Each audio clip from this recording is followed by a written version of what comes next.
Welcome back, baseball fans, to the Winter Baseball Classic. We have the final match in the losers bracket in the Southeast Regional.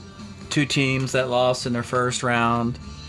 The St. Petersburg Dalis, home of the Dali Museum, and South Carolina playing their games out of Charleston, South Carolina. The South Carolina team lost to Athens, I believe, and St. Pete lost to Savannah in their best of sevens. It's now best of five. Loser goes home and waits for calls for their players, if any of them are any good. Looking at the two rosters before the Winter Baseball Classic Tournament Draft to see who's missing from these rosters to make them so depleted. We find that the visiting St. Petersburg team is without Mark Belanger, Manny Mota, Ron Santo, Ray Culp, Jerry Kuzman, Mel Stottlemyre. Some nice players not to be here. Their replacements are in, and when the replacements are trying to get into the carryover league. Now for South Carolina, they are without, notably, Hank Aaron. Ooh, that'll leave a dent. No wonder they're losing. No Hank Aaron today, folks. Sorry. Don Mincher. Catfish Hunter's not here. Denny LeMaster. That's about it. So, not sure which of these two teams is better. I do know that the first two games of this best of five were in St. Petersburg, and they won both.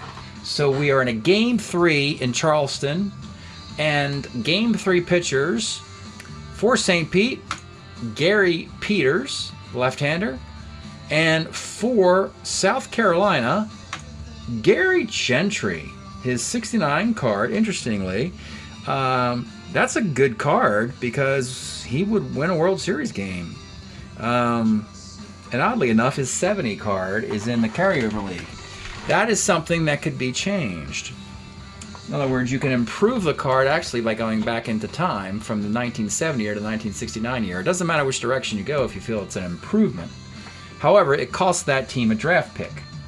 And that means that they have to then go to after the draft is over, they have to go through a token period of free agency to fill a roster with a guy off the street. So, let's get started today from Charleston. Leading off for South Carolina will be Ty Klein, 57, single and a 4 line out. Ted Sizemore skies a center. Len Gabrielson, same result, pops second. All right, bottom of 1, Roy White flies left. Ron Hansen, 210, 1 to 11. That's going to be a double. Jose Martinez, 47, single off the Peters card to center field. Hansen, not a good base runner.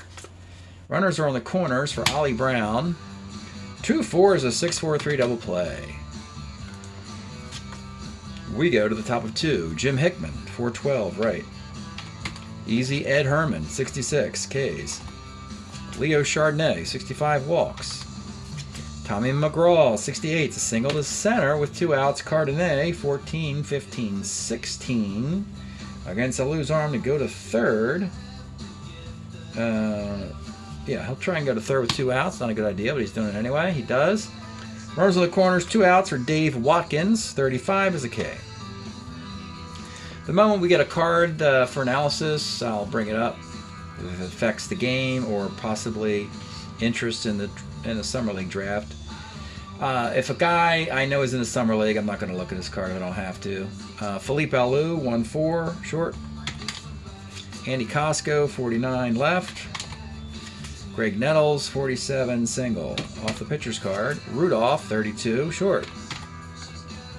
We go to third. Ike Brown, 47, single to 1, lines out. Ty Klein, 312, first. Sizemore, 2-8, double 1-5, single. Len Gabrielson, 112, second. Bottom of the third. Andy Echebarren, 512 pitcher. Roy White, 32, pops a short. Ron Hansen, 48, double 1-5 off Peters is a double. Jose Martinez. Here's a guy. Let's take a look at Jose Martinez. 2-9 against a lefty is a single ...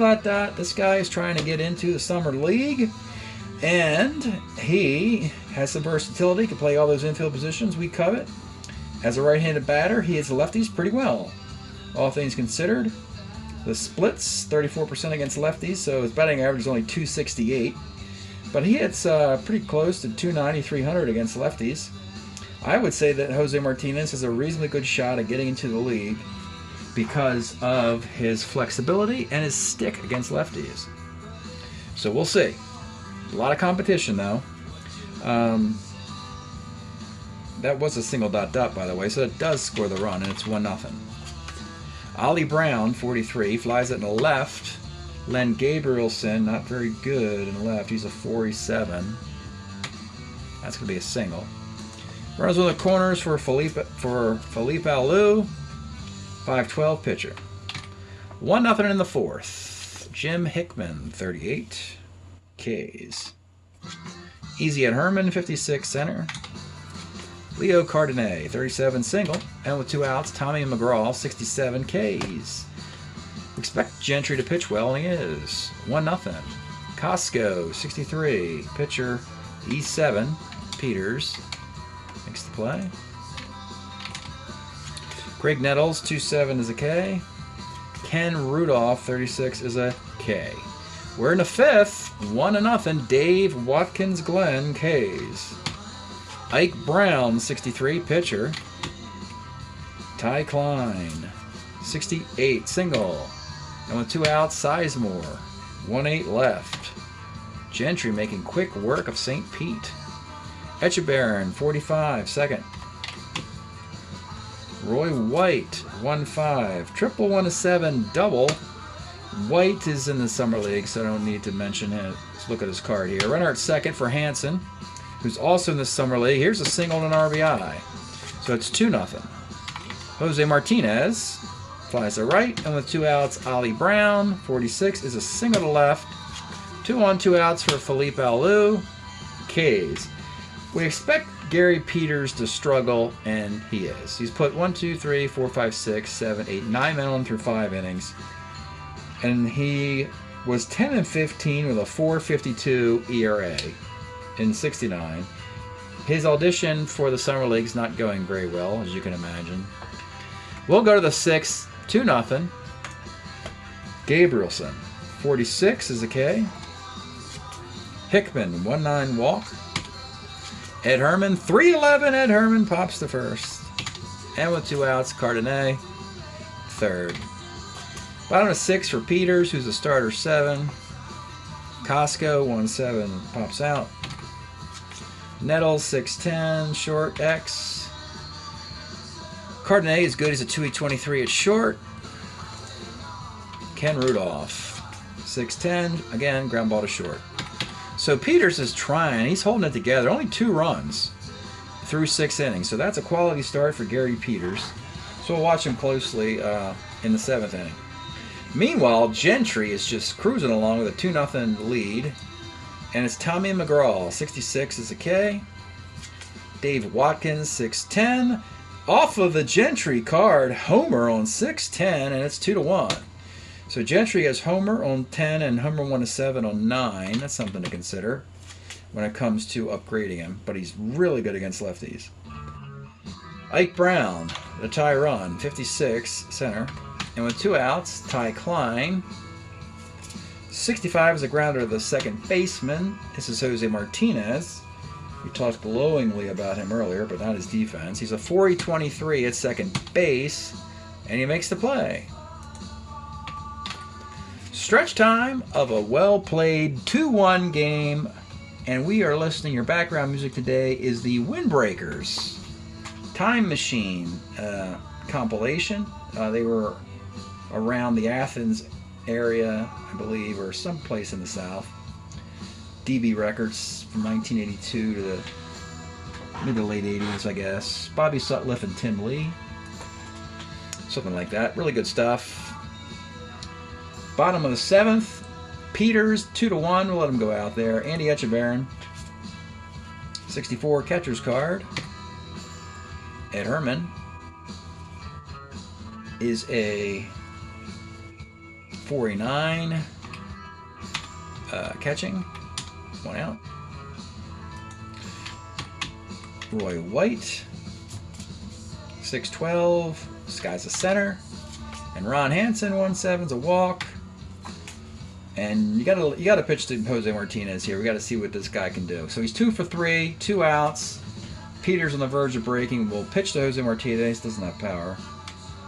And Jose, 45, rolls the second. So Gary Peters kept it together through 7 innings, giving up just the 2 runs. A lot of credit there.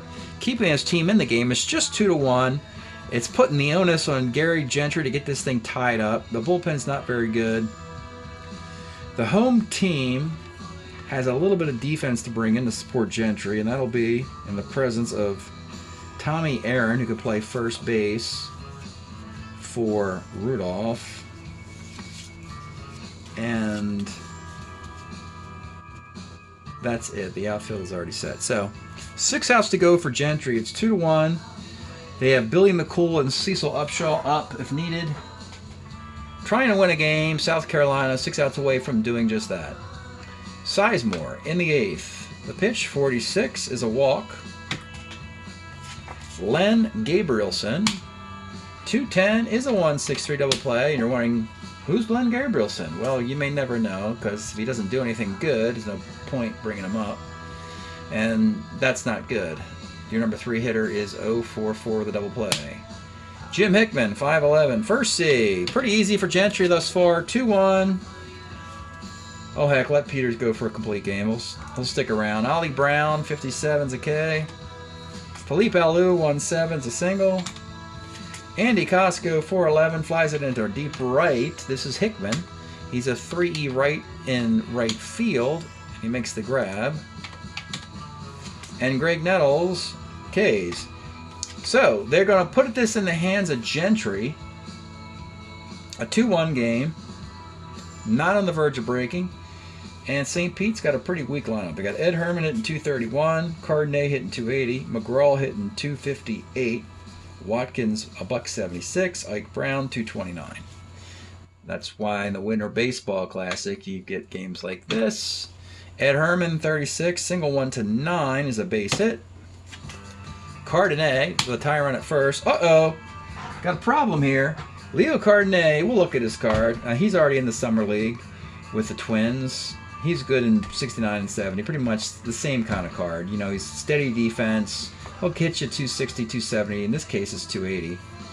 No reason to bring him up beyond the number 7, 8, or 9 spot in the lineup on that Twins team. Here he's batting 6th, interestingly, with power against righties. But 2-8, double on a 14, does not get it. So it's a single dot, and your tie run is at first base. And I think we're going to hook Gentry, which I hate to do. I hate the starting pitcher to have the losing runs on base, so he can lose this game if the bullpen kicks it around, which I expect them to possibly do here. All right, so now we're getting into the scary part of the bullpens of the Winter Baseball Classic teams, which are pretty bad. Billy Mccool will come in for Gentry. Billy was 3-5 with a 4.27 ERA for the Pods. And he comes in with runners in the corners to face Tom Mcgraw, who really can't hit lefties very well. Who else? What other first baseman does this team have? Well, on their bench, they have a pretty crappy Jim Beauchamp. He's not too bad. And, oh, they got Bob Allison. Let's go with Bob Allison.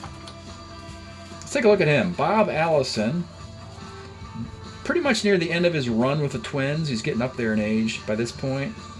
He still can poke it against lefties. Puts that foot in the bucket and pulls that thing. But against righties, he's a pretty lousy. Here he's got 8 homers, 189 at-bats with a 228 batting average. So here's Bob Allison with runners on the corners and the infield up in a 2-1 game. The pitch to Bob Allison.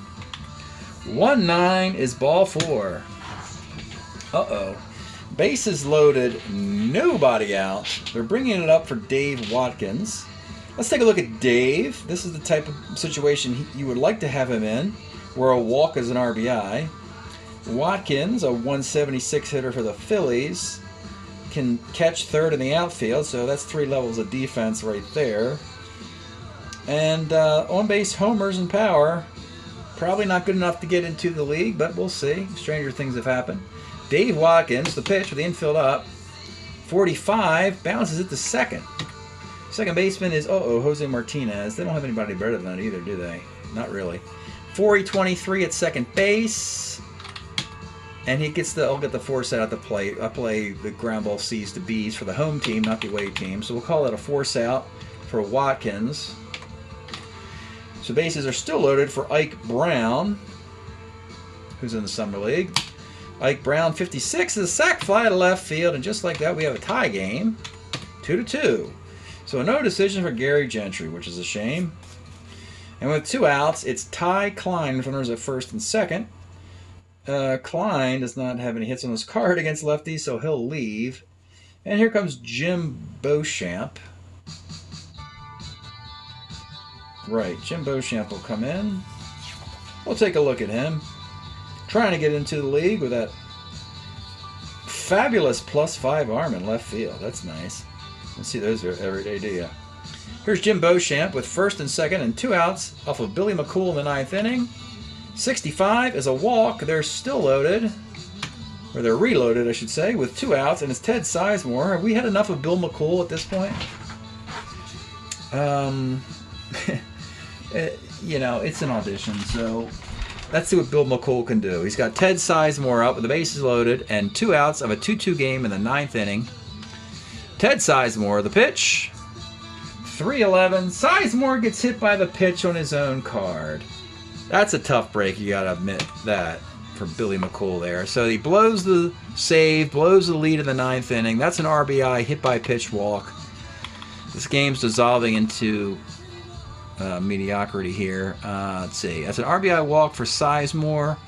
That will score, not that guy who got forced out on the fielder's choice. It'll score Allison. So the bases are loaded again. Len Gabrielson can't hit lefties. So the final pinch hitter is Gus Gill. And that'll do it for McCool. He leaves after 2/3 crappy innings. And here comes Cecil Upshaw to face Gus Gill in the 9th inning of a 3-2 game. Bases loaded, 2 outs. Gus Gill, not much there either, a 222 hitter. These lackluster hitters, though, got on 5 times in 7 plate appearances in this inning, which is rather stunning. But anyway, Gus Gill is up, and the pitch to Gus. Oh my goodness, Gus Gill, a single off his own card to right field. That'll score, my goodness, that'll score Watkins.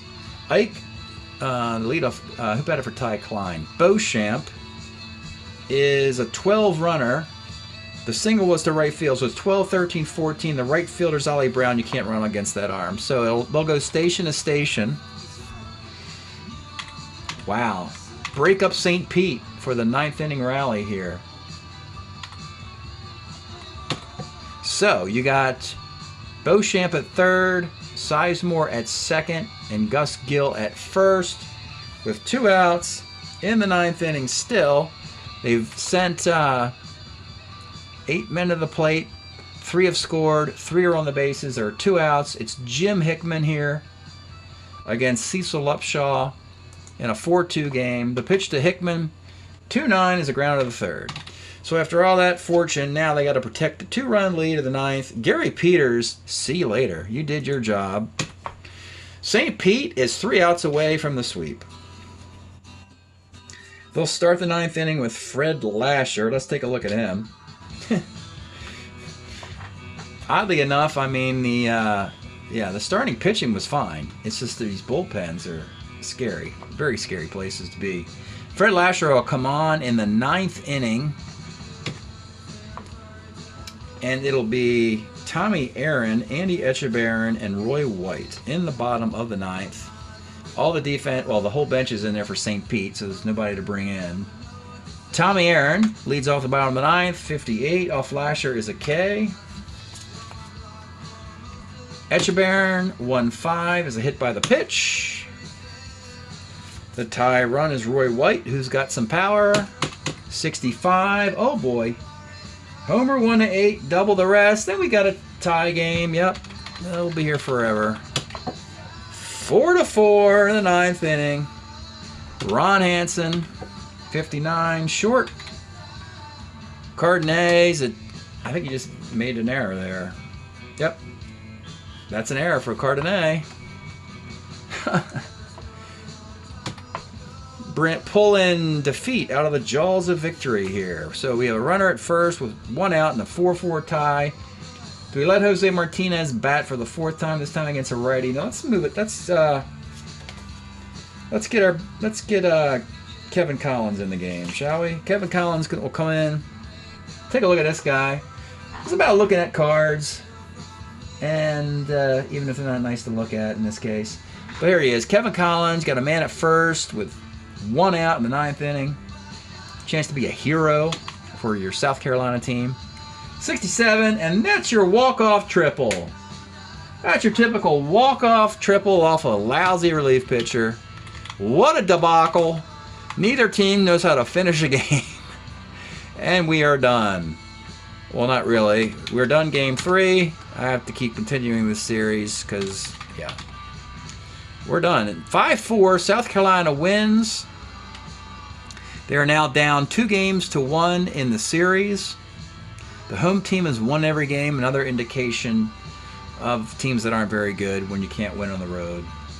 We'll do the box.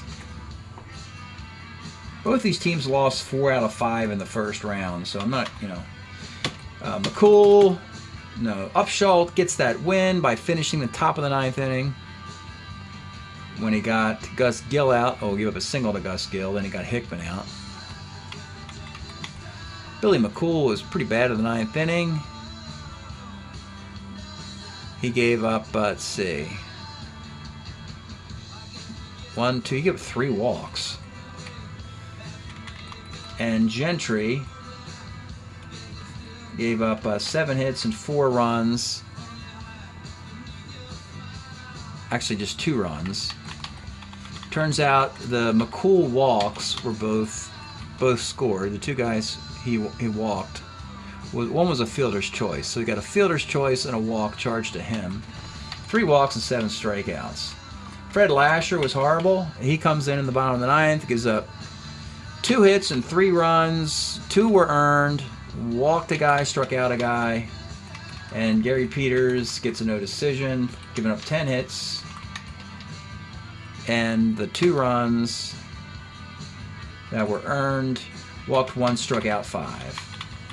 1-0-0-9, 0-1-0-8 in the third. 5-12, 4-8. 6-7, 2-6, 2-6, 6-7. Hey, at least these teams are playing like they don't want to be eliminated. Even though they're not very well played games.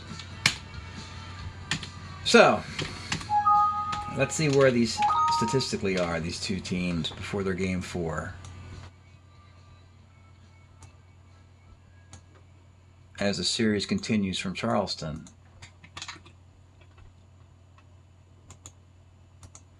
So the South Carolina team is 2-6. Happy to get that win. They're hitting .231 with a .463 ERA. St. Petersburg just could not put them away after the rally in the ninth, which is a real shame. They're hitting .260 with a .487 ERA. And year-to-date, for the league, we've played 76 Winter Baseball Classic games. We continue to hover around that .250 batting average of .251 with a .378 ERA. Probably will stay around there for the duration. And that's it tonight. Can't give you a result, but in the follow-up at the end of this video, we will put a video together of the team that got eliminated and the bracket moving into the third round. Thanks for checking out the video. We'll see you soon. All right, baseball fans. Turns out that St. Petersburg choked the whole series away, won the first 2 games, lost the last 3 games, got eliminated. finished the tournament 3-6, 3-7 actually, and the other team was 4-6, South Carolina. So it's time to look at the getting rid of these guys and seeing if there's any hope for them. All right, here's Fred Lasher, the guy who blew Game 3. And unfortunately for Fred, his stats are better than his strat card. When you turn it over, you see a guy with a 3.07 team ERA. He doesn't look very good, though. He's okay against righties. The amount of talent in the Summer League is going to diminish a bit because of the influx of a lot of players from 69 to 72, where we had to pull out a bunch of players from the 1980s who retired all at the same time. And so the quality of play in the Summer League is going to go down a little bit, and a guy like this might get into the league where he normally wouldn't. So Lasher might get in with all those homers and on bases on his card. Mike Paul, we talked about that the Rangers have the rights to a couple different Mike Paul cards, and one of these will get into the league. Stan Williams is already in the league with Minnesota. Stoneman is in the league with a much better card. This is the expansion year. Give Stoneman credit for throwing over 200 innings in Montreal's expansion year. He gets it together, I believe, in 70 or 71. One of those years is pretty good. Now, Dick Woodson is available for the Twins. He was part of that late 60s Twins team that went to the 65 series and also won the first winners of the American League West in 69-70. Getting near the end of his line here. And that's an interesting card. He's got a decent chance of getting into the league. Gary Peters, he pitched a gritty game, but it's just not that good enough in my opinion. That's a 4.52 ERA. Normally, ERAs over 4 just don't make the rotations on these teams, unless it's an expansion team. This is actually Jack Billingham before he goes to the Reds. He's an Astro, and that's not anything special there. We can always wait for Billingham to get better. Ron Bryant, if we wait for him, he'll eventually win 24 games, I believe in 1973 for the Giants. So wait him out. Allison, another Twin, I believe. Yeah, these are, part of that, like I said, the mid to late 60s Twins who really had some boppers in that lineup, but they were getting near the end of their careers. He's still serviceable against lefties. Wish his defense was better, but he can play first in the outfield. A lot of homers, which is nice. Not sure if he's going to make it, though. Hickman's already in the league with the 1970 Cubs card that was excellent. I believe he's got a 900 OPS with his 70 card. Dave Watkins, you always want to see walks and homers out of a catcher with power. As flexibility is nice, maybe. Flexibility is pretty cool.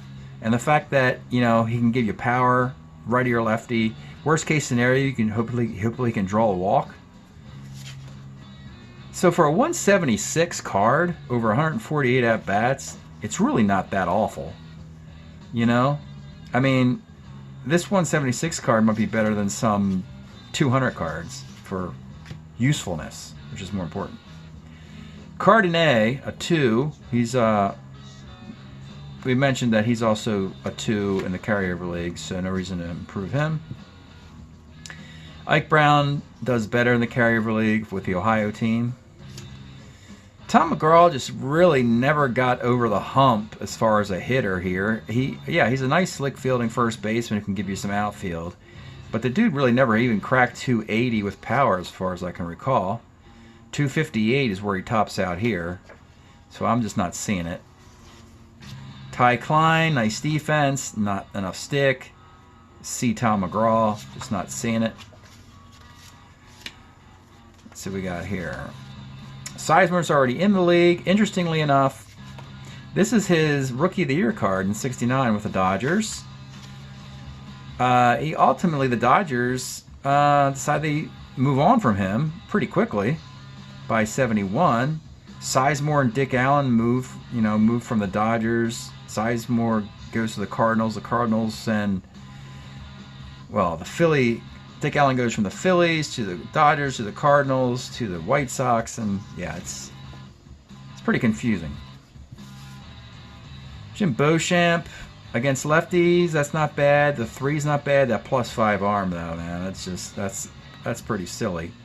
Doesn't hit any double plays. That's good. Corner outfielder against lefties. If you can't find anybody better, I like an entire column hits and a 50-50 shot there.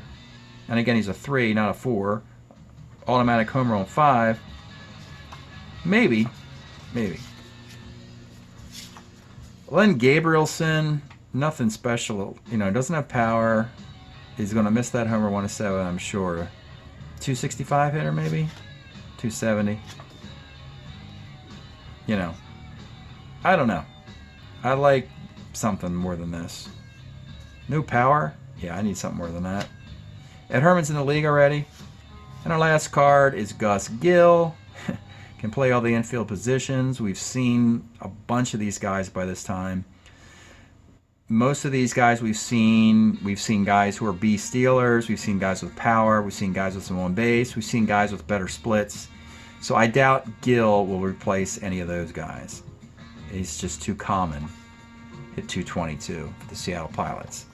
So that's it for the discussion for the St. Pete team. They conclude, their elimination concludes the losers bracket. When we get together again, we'll begin round 3, best of 3s. And again, it's single elimination the rest of the tournament. Thanks for checking out the videos. We'll see you next time.